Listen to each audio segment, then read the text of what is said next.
गर्मी में रसोई के नीचे बहुओं का सीक्रेट स्विमिंग पूल। दोपहर की चिलचिलाती धूप पूरे शहर को झुलसा रही है। खन्ना निवास के घर की तीसरी मंजिल की छत पर पांचों औरतें पसीने से तरबतर खड़ी हुई हैं।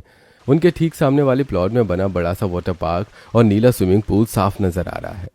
मालती, देखो तो सही, ये लोग कितने मजे से उस ठंडे पानी में गोते लगा रहे हैं और हम यहाँ छत पर खड़े होकर उबल रहे हैं। ऐसा लग रहा है जैसे हमारे शरीर से पसीना नहीं बल्कि जान निकल रही हो। देख रही हूँ दीदी, मेरी तो आंखें ही नहीं हट रही हैं वहां से। काश हम भी उस नीले पानी के अंदर होते और ये गर्मी हमारे पास भटकती भी नहीं। पर हमारी किस्मत में तो बस ये तपती हुई छत और गर्म हवा के थपेड़े ही लिखे हैं।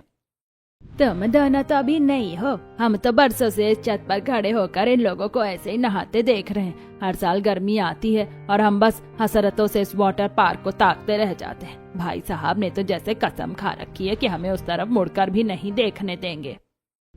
दीदी सही कह रही हैं। इस घर के मर्दों का तो मिजाज ही अलग है। उन्हें लगता है कि औरतों का ऐसी जगहों पर जाना मर्यादा के खिलाफ है।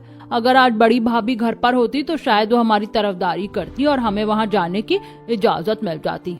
भाभी की बात मत करो रीता, मैंने तो जब से इस घर में कदम रखा है उन्हें देखा तक नहीं। तुम सब में सबसे पुरानी मैं ही हूँ, लेकिन भाई साहब ने उनके बारे में ऐसी दीवार खड़ी की है कि कोई उनका नाम तक नहीं लेता। पता नहीं उन्हें घर से क्यों निकाला गया था। दीदी, मुझे तो नहीं लगता कि इस जन्म में हमें उस पूल में पैर रखने का मौका मिलेगा। चलो अब नीचे चलो भाई साहब, और बाकी सबके आने का वक्त हो गया।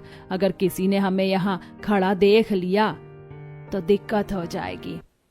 जैसे ही औरतें मुड़ती हैं, सीढ़ियों से भारी जूतों की आवाज सुनाई देती है। दादी, सास, महेश, तीनों चाचा और तीनों बेटे एक साथ छत पर आ जाते हैं। महेश का चेहरा गुस्से से तमतमाया हुआ है और वो सीधे माधुरी की तरफ देखते हैं। कितनी बार मना किया है यहाँ छत पर आकर उस पुल की तरफ मत देखा करो। तुम औरतों को एक बार में बात समझ क्यों नहीं आती? अरे बेटा, इन औरतों को समझाना तो पत्थर पर सिर मारने जैसा है। माधुरी, तुम तो घर की बड़ी बहू हो, तुम्हें तो कम से कम समझदारी दिखानी चाहिए। तुम ही इन सबको लेकर यहाँ आ जाती हो। भाभी और चाची, आप लोगों को भी क्या हो गया है? बच्चों जैसी जिद पकड़ रखी है। अरे आप लोगों को जब पता है कि भैया और पापा इस बात पर कितना भड़कते हैं तो क्यों आती हैं? खैर, अब जो हो गया वो जाने दो और अब सब नीचे चलो, वैसे भी भूख लगी है। अरे हाँ, आज फैक्ट्री में काम कुछ ज्यादा ही था, मुझे भी बहुत भूख लग रही है। सब लोग भारी मन से नीचे आ जाते हैं। डाइनिंग हॉल में नौकरों ने खाना लगा दिया था। घर के सभी मर्द चुपचाप खाना खा रहे हैं, लेकिन औरतों के बीच एक बेचैनी है। खाना खाने के बाद सब अपने अपने कामों में लग जाते हैं, लेकिन गर्मी का कहर कम नहीं होता। अगले दिन सुबह के 11 बज रहे हैं। घर के मर्द अपने अपने काम पर जा चुके हैं। घर में केवल औरतें और दादी बची हुई हैं। माधुरी और मालती रसोई में काम खत्म करके एक साथ बैठती हैं और चाचियों को भी वहां बुला लेती हैं। चाची, आज मेरा मन बहुत घबरा रहा है इस गर्मी से। क्यों ना हम सब तैयार होकर पास वाले पार्क में टहलने चलें। वहाँ कम से कम पेड़ों की छांव तो मिलेगी। हाँ चाची, दीदी सही कह रही है। इसी बहाने थोड़ा घूमना फिरना भी हो जाएगा। बात तो तुम्हारी ठीक है बहुओं, चलो गीता और रीता को भी ले लो। 5 औरतें तैयार होकर पार्क पहुंचती हैं। पार्क में काफी भीड़ है। तभी वहां उन्हें पड़ोस की 2 औरतें गंगा और जमुना मिल जाती हैं। गंगा और जमुना बहुत ही चटपटे अंदाज में आपस में बातें कर रही हैं और उनकी आवाज साफ सुनाई दे रही है। अरे जमुना, कल तो मजा ही आ गया वाटर पार्क में। क्या पानी था और क्या स्लाइड। मेरा तो मन कर रहा था कि मैं वहीं बस जाऊं। सही कह रही हो गंगा, इतना शानदार पूल पड़ोस में और कोई वहाँ ना जाए तो बेवकूफी है। दीदी देखिए, ये लोग कैसे हमारा मजाक उड़ा रही हैं। हमें देखकर ही ऐसे बातें कर रही हैं। तुम सही कह रही हो मालती, हमें यहाँ नहीं आना चाहिए था। यहाँ आकर तो और भी दुख हो रहा है। चलिए चाची, घर ही चलते हैं। औरतें वापस घर आ जाती हैं और अपने अपने कमरों में चली जाती हैं। दिन बीतते रहते हैं और गर्मी और भी बढ़ती जाती है। एक दिन घर में हलचल शुरू होती है क्योंकि निहाल के लिए लड़की देखने जाना है। सभी लोग तैयार हैं। अरे बहुओं, जल्दी चलो वरना देर हो जाएगी। हाँ माँ जी, बस हो गया सब काम, आप फिक्र मत कीजिए, हम समय पर पहुँच जाएंगे। सभी लोग लड़की देखने निकलते हैं। दूसरी तरफ किरण के घर में माहौल बिल्कुल अलग है। किरण की माँ उसे ढूंढ रही है और वो शहर के स्विमिंग पूल में तैर रही है। किरण की माँ उसे कॉल करती है। किरण, कहाँ है तू? माँ, स्विमिंग पूल में नहा रही हूँ। तुझे कितनी बार बोला था कि कम से कम आज तो पूल पर मत जाना। लड़के वाले तुझे देखने आने वाले हैं और तू है कि मछली की तरह पानी में ही घुसी रहती है। दिन भर बिता दिया तूने वहाँ, अब तो आजा। माँ, आप भी कितनी चिंता करती हैं, मैं बस 5 मिनट में आ जाऊंगी। फोन रखने के बाद किरण की माँ किरण के पिता से, इस लड़की ने तो पूल में नहा नहा कर नाक में दम कर रखा है। अरे हमारी बेटी को नहाना पसंद है तो अच्छी बात है, और मैंने जो रिश्ता उसके लिए ढूंढा है वो तो उसके लिए जन्नत है। उनके घर के ठीक पीछे ही तो एक बड़ा सा स्विमिंग पूल और वाटर पार्क है। किरण तो वहाँ रोज मजे से नहाया करेगी, इसलिए मैंने उस घर को चुना है। हाँ, ये तो आपने बहुत अच्छा किया। हमारी बेटी को तो पानी के बिना चैन ही नहीं पड़ता। अगर ससुराल में भी उसे ये सुख मिल गया तो वो खुश रहेगी। थोड़ी देर बाद मेहमान आ जाते हैं। किरण तैयार होकर बाहर आती है और मेहमानों का स्वागत करती है। महेश और निहाल किरण को देखते ही पसंद कर लेते हैं। शादी की तारीख तय हो जाती है और कुछ ही हफ्तों में शादी संपन्न हो जाती है। किरण विदा होकर अपने ससुराल आ जाती है। फिर गृह प्रवेश होता है। अगले दिन सुबह किरण तैयार होकर अपने चाची सास के पास आती है। चाची जी प्रणाम। मेरी पहली रसोई है तो आज क्या क्या बनाना है आप बस बता दीजिए, मैं सब कुछ बड़ी प्यार से बनाऊंगी। और हाँ, काम खत्म करने के बाद क्या हम सब स्विमिंग पूल चलेंगे? Swimming pool? बहू तुम ये क्या कह रही हो? तुम्हें शायद किसी ने बताया नहीं कि इस घर में स्विमिंग पूल का नाम लेना भी मना है। वहाँ जाने की तो बात ही छोड़ दो। क्या? पर चाची मेरे पिताजी ने तो मुझे बताया था कि घर के पीछे ही पूल है और मैं वहाँ रोज नहा सकती हूँ।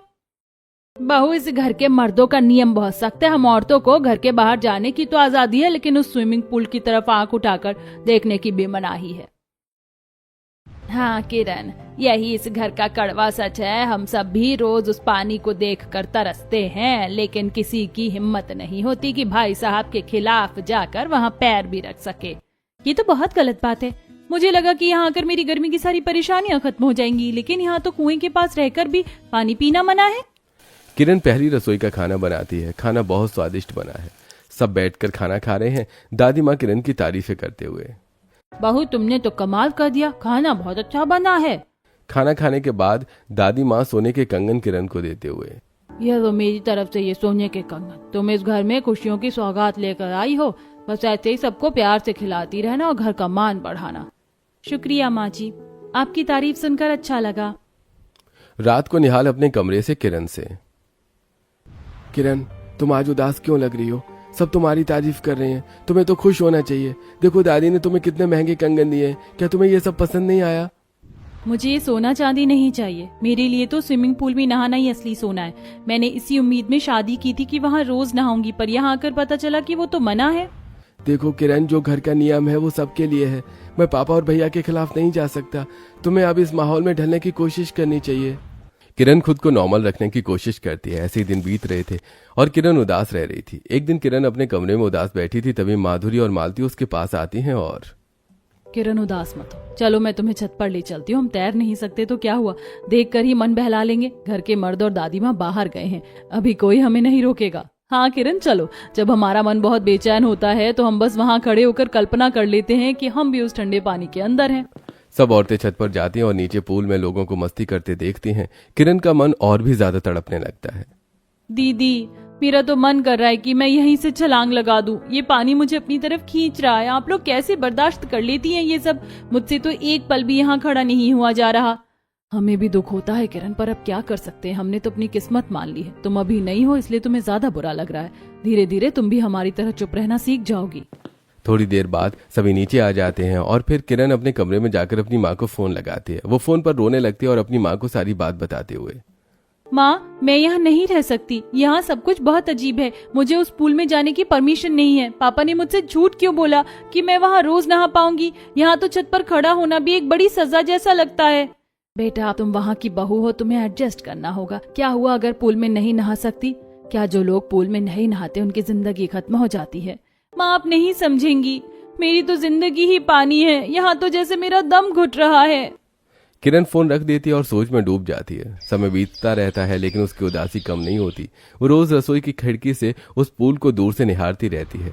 एक दिन वो रसोई में दूध उबाल रही थी और उसका ध्यान खिड़की के बाहर उसी पूल पर था। अचानक दूध की पतीली हाथ से फिसल जाती है।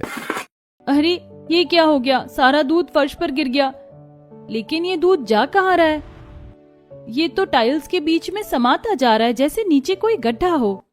किरण झुककर फर्श को देखती है। दूध फर्श पर फैलने के बजाय तेजी से नीचे की तरफ जा रहा था।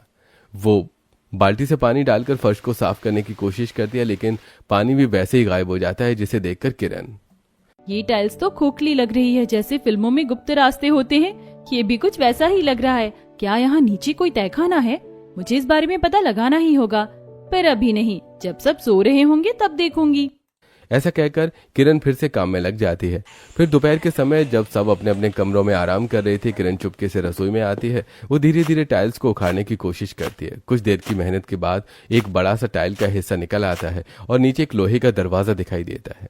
हे भगवान, यहाँ तो सच में एक दरवाजा है और ये सीढ़ियाँ नीचे की तरफ जा रही हैं। मुझे अंदर जाकर देखना चाहिए कि अंदर क्या है। किरण सीढ़ियों से नीचे उतरती है। नीचे पहुंचकर वो जैसे ही लाइट जलाती है, उसकी आंखें फटी की फटी रह जाती हैं। ये तो एक स्विमिंग पूल है। हमारे घर के नीचे इतना बड़ा स्विमिंग पूल है और यहाँ तो सब कुछ है, स्विमिंग कॉस्ट्यूम, ट्यूब्स और यहाँ तक कि एक छोटा सा किचन भी। और वो रही मोटर, शायद उस बटन को दबाने से इसमें पानी भर जाएगा। पर इसे इस तरह छुपा कर क्यों रखा गया है? क्या घर में कोई भी इस बारे में नहीं जानता? किरण पूल के चारों तरफ घूमती है। पूल अभी खाली है, लेकिन पाइप्स और मोटर सब सही सलामत लग रहे हैं। उसे वहां कुछ पुराने बोर्ड्स और तस्वीरें भी मिलती हैं जो काफी धूल से भरी हैं। वो तुरंत ऊपर आती हैं और टाइल्स को वापस वैसे ही जमा देती हैं जैसे वो पहले थी। अगले दिन दोपहर का वक्त है। सूरज की तपिश अपने चरम पर है। घर के सभी पुरुष और दादी माँ अपने अपने कामों के लिए बाहर जा चुके हैं। रसोई में उमस इतनी है कि सांस लेना दूभर हो रहा है। किरण के मन में हलचल मची है। किरण सभी को आवाज देकर बुलाती है और फिर, माधुरी दीदी, मालती दीदी, मेरे पास आप सबको दिखाने के लिए कुछ ऐसा है जिसे देखकर आप अपनी आंखों पर यकीन नहीं कर पाएंगी। आज हमारी सारी परेशानियों का हल मिलने वाला है।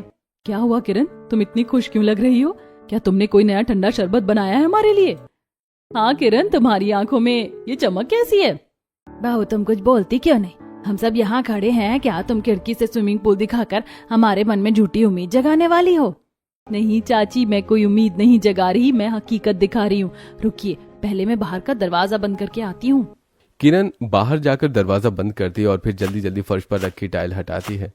चाचियां और बहुएं उसे हैरानी से देख रही हैं। जैसे ही लोहे का गुप्त दरवाजा खुलता है, पूरी रसोई में एक ठंडी और नमी वाली हवा भर जाती है। ये क्या है किरण? हमारे घर की रसोई के नीचे ये रास्ता कहाँ जा रहा है? मैं तो कब से यहाँ काम कर रही हूँ, मुझे कभी इस बात की भनक तक नहीं लगी। दीदी, ये कोई साधारण तहखाना नहीं है। मेरे पीछे पीछे नीचे आइए और खुद अपनी आंखों से देख लीजिए। एक एक करके पांचों औरतें उन सकरी सीढ़ियों से नीचे उतरती हैं। जैसी किरण नीचे लगी पुरानी लाइट जलाती है, पूरा हॉल जगमगा उठता है। सामने एक विशाल और साफ सुथरा स्विमिंग पूल खड़ा है जिसकी दीवारें संगमरमर की बनी है। हे भगवान, मेरी आंखें क्या देख रही हैं? ये तो बिल्कुल वैसा ही पूल है जैसा हम छत से देखा करते थे, बल्कि ये तो उससे भी ज्यादा सुंदर है। यहाँ तो कोई हमें देख भी नहीं सकता। क्या ये सच में हमारे ही घर का हिस्सा है? ये तो सच में बहुत सुंदर है।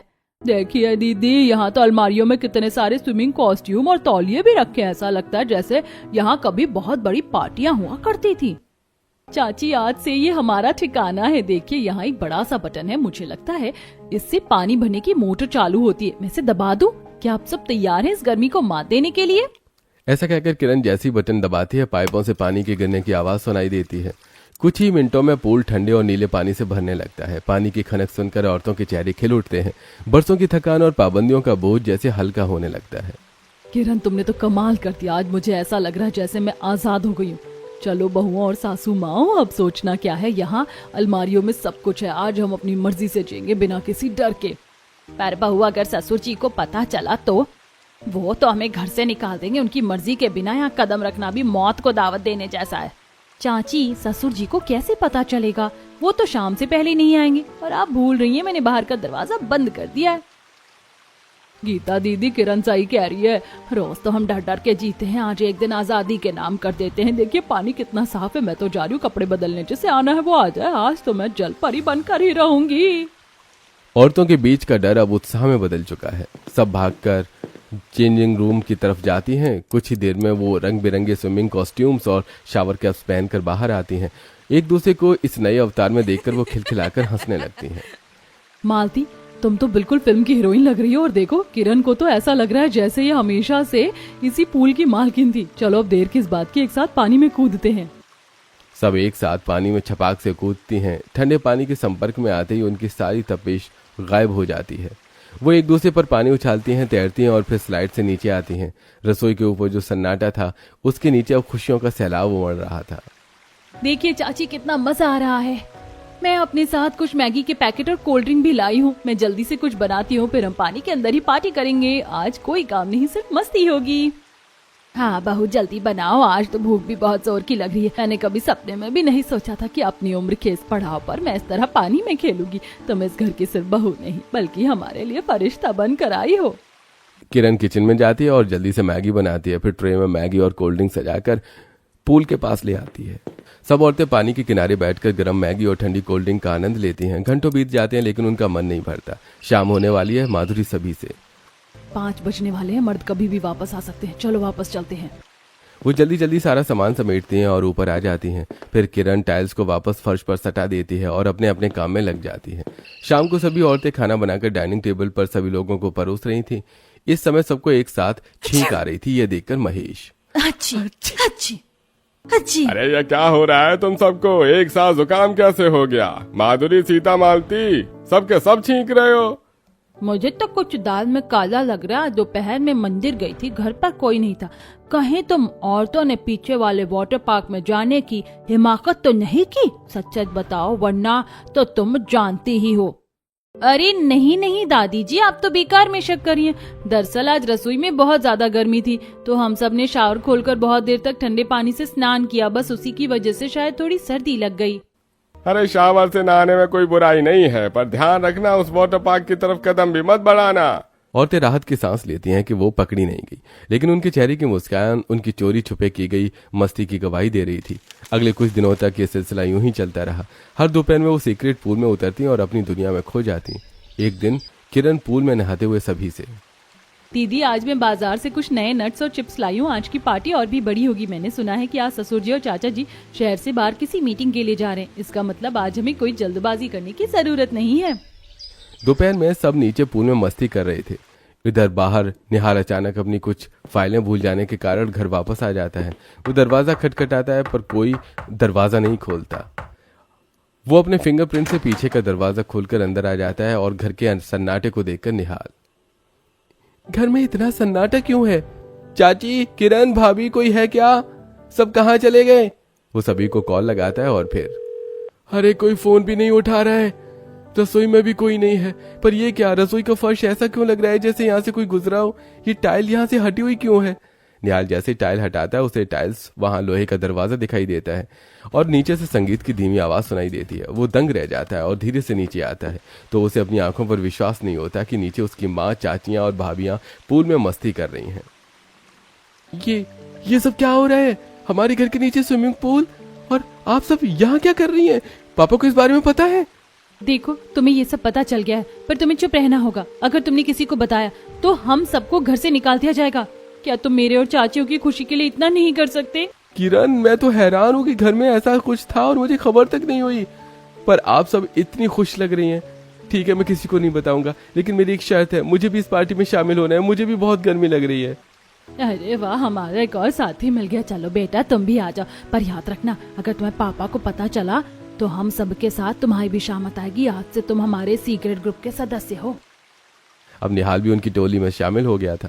किरण और निहाल एक साथ स्विमिंग पूल में एंजॉय कर रहे थे और दोनों एक दूसरे से प्यार भरी बातें कर रहे थे। ऐसे दिन बीतते हैं और उस स्विमिंग पूल पर पार्टियां होती रहती हैं, लेकिन खुशियों के इस महल पर खतरे के बादल मंडरा रहे थे। एक दिन महेश समय से पहले घर लौट रहे थे और उनकी नजर घर के बाहरी ड्रेनेज पाइप पर पड़ती है। अरे भाई, इतना सारा पानी बाहर सड़क पर क्यों बह रहा है? ये तो वही पाइप है जो मैंने सालों पहले बंद करवा दिया था। इसका मतलब नहीं हो सकता। क्या किसी ने उस तहखाने का दरवाजा ढूंढ लिया है? अरे मुझे अभी जाकर देखना होगा। महेश अपनी तीनों बेटों और तीनों भाइयों के साथ गुस्से में लाल पीले होकर घर के दरवाजे पर आता है। आवाज देने पर भी जब कोई दरवाजा नहीं खोलता तो वो पीछे के दरवाजे से फिंगरप्रिंट लगाकर अंदर आ जाता है। यह सब देखकर निहाल, किरण और चाचियों को फोन लगाने की कोशिश करता है, लेकिन संगीत की वजह से कोई भी फोन नहीं उठाता। वो सब सीधे रसोई की तरफ बढ़ते हैं और दरवाजा खुला देखकर हैरान रह जाते हैं। वो सभी लोग नीचे उतरते हैं और महेश गुस्से से, अरे भाई रुक जाओ सबके सब। मेरे मना करने के बावजूद तुम लोगों ने इस जगह को फिर से खोलने की हिम्मत कैसे की? पिताजी हम तो बस थोड़ी राहत चाहते थे। ये हमारा घर है और ये पूल भी हमारा है। हमने कोई गलत काम नहीं किया है। आप इतना गुस्सा क्यों कर रहे हैं? तुम नहीं जानती किरण, तुम कुछ नहीं जानती। इस पानी के नीचे क्या दफन है ये सिर्फ मैं, मेरे तीनों भाई और मेरे दोनों बेटे जानते हैं।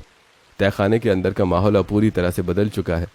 ठंडे पानी की चमक अब ससुर जी के चेहरे के साए में फीकी पड़ गई है। मैंने इस जगह को ईंट पत्थर और टाइल्स के नीचे इसलिए दबाया था ताकि इस घर की मर्यादा बची रहे, पर तुम लोगों ने मेरी उस मेहनत को मिट्टी में मिला दिया। पिताजी, आप मर्यादा की बात कर रहे हैं या अपनी किसी पुरानी जिद की? हम यहाँ सिर्फ इस जानलेवा गर्मी से बचने आए थे। क्या अपनी बहुओं और बेटों को खुश देखना मर्यादा के खिलाफ है? हमें सच बताइए कि आप इस पूल से इतनी नफरत क्यों करते हैं?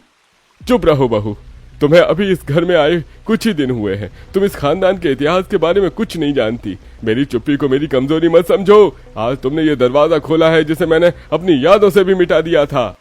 रुक जाओ बेटा, बस बहुत हो गया। अब और कितना छुपाओगे? आज इन बच्चों ने वही किया है जो कभी इस घर की रूह हुआ करती थी। किरण ने सच पूछा है, उसे और इस घर की बाकी बहुओं को सच जानने का पूरा हक है। अगर आज तुमने सच नहीं बताया तो ये दीवारें तुम्हें कभी माफ नहीं करेंगी। माँ, आप क्या कह रही हैं? क्या आप चाहती हैं कि मैं फिर से वही सब याद करूं? उस पुल की हर एक टाइल मुझे मेरी हार और उसकी बेवफाई की याद दिलाती है। आज मैं सब बताऊंगी बहुओं।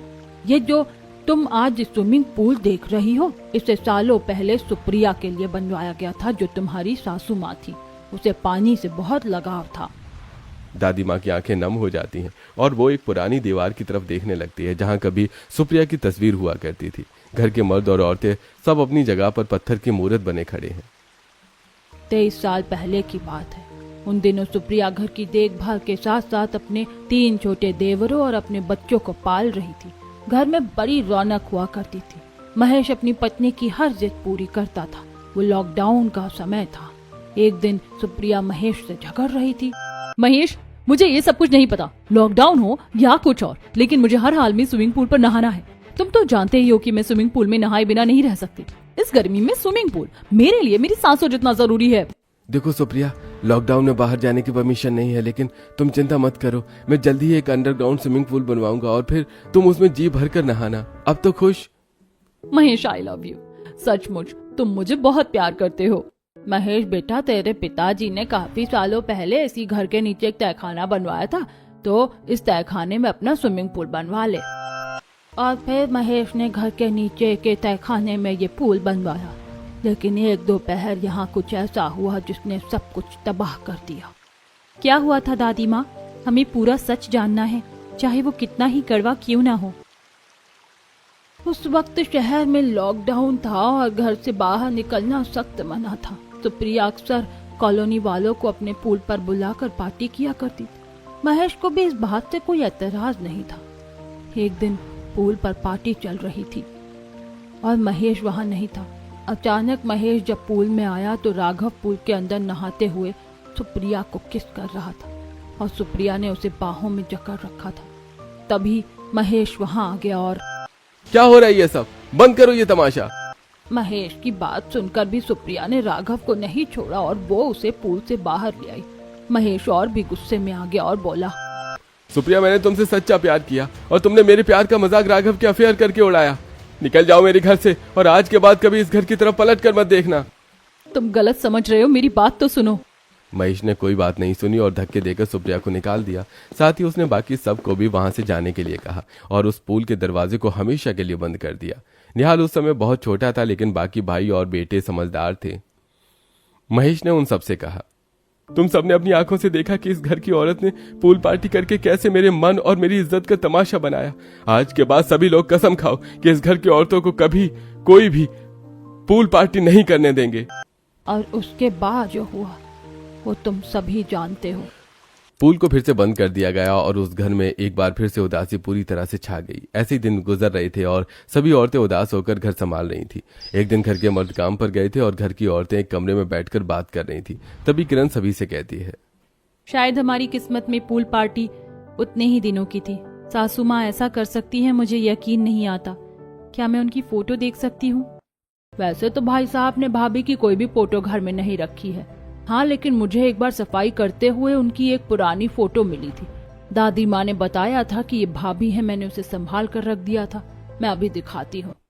रीता अलमारी से फोटो निकाल कर सभी को दिखाती है। फोटो देखकर किरण चौंक जाती है और कहती है, अरे ये तो सुप्रिया आंटी हैं, अरविंद अंकल की बेटी।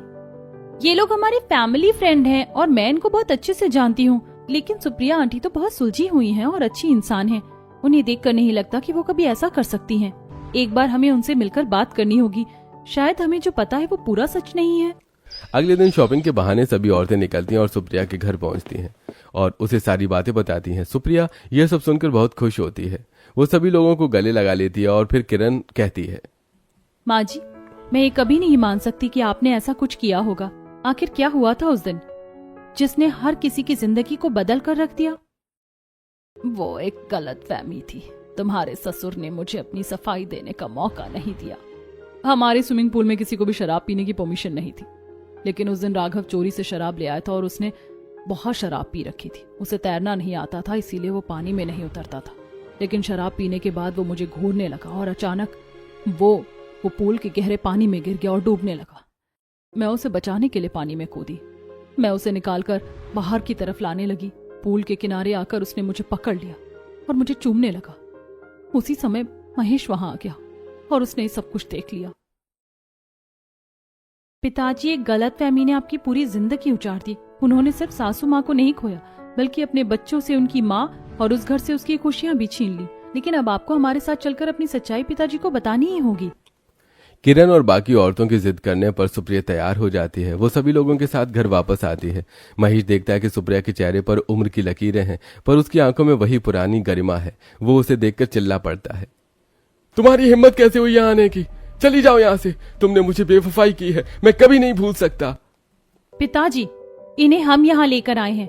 आपको उनकी बात सुननी ही होगी, वो सच जो आपने कभी जानने की कोशिश ही नहीं की।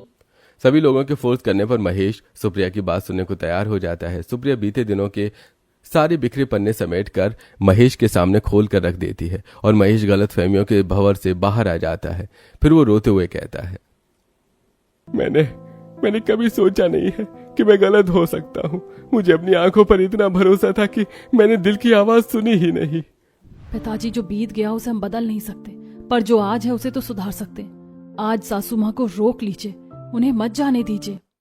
नहीं माधुरी, मैं यहाँ रहने नहीं आई हूँ। मैं सिर्फ अपनी सफाई देने आई हूँ, जो 25 साल पहले अधूरी रह गई थी। मैं चाहती तो कभी वापस नहीं आती, पर मेरी छोटी बहू ने मुझे एहसास दिलाया कि सच का सामने आना जरूरी है, ताकि ये बच्चे अपनी माँ के बारे में गलत ना सोचें। सुप्रिया, मुझे माफ कर दो। मैंने तुम्हारे साथ बहुत बड़ा अन्याय किया है। इन 25 सालों में मैंने एक भी दिन चैन की सांस नहीं ली।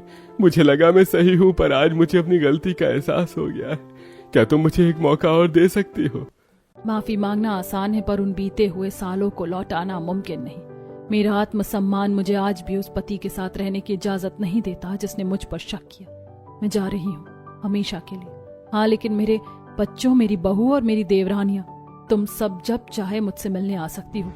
मेरे घर के और मेरे दिल के दरवाजे तुम्हारे लिए हमेशा खुले हैं, पर महेश के लिए नहीं। ऐसा कहकर सुप्रिया वहां से चली जाती है। महेश की आंखों में पश्चाताप के आंसू हैं। वो सभी से कहता है, बच्चों, मुझे माफ कर देना। मैंने अपने अहंकार में आकर तुम सबको स्विमिंग पूल की खुशियों से दूर रखा, लेकिन आज के बाद तुम सब इस घर के स्विमिंग पूल में आराम से पार्टी कर सकते हो। अगले दिन महेश मजदूरों को बुलाकर उस गुप्त रास्ते को एक सुंदर और बड़े प्रवेश द्वार में बदलवा देता है। दोपहर की धूप अब इतनी चुभने वाली नहीं लग रही है। पूरा परिवार, बहुएं, बेटे और चाचियां सब पूल के अंदर मस्ती कर रही हैं। पानी की छपाक और हंसी की आवाजों से पूरा घर गूंज रहा है, लेकिन महेश कोने में बैठे सुप्रिया को याद कर रहा है। पूल में नहाते हुए किरण महेश को उदास देखकर निहाल से कहती है, निहाल, पिताजी की उदासी मोहब्बत में शक करने वालों के लिए एक पैगाम है कि प्यार भरोसे से चलता है। महेश सुप्रिया की बातों को अपने मन से समेटे अपने ही मन के अंधेरे में कहीं खो जाता है। किसी ने खूब कहा है, अपनी ही करनी का फल है नेकियां रुसवाइयां, अपनी ही करनी का फल है नेकियां रुसवाइयां, आपके पीछे चलेंगी आपकी परछाइयां।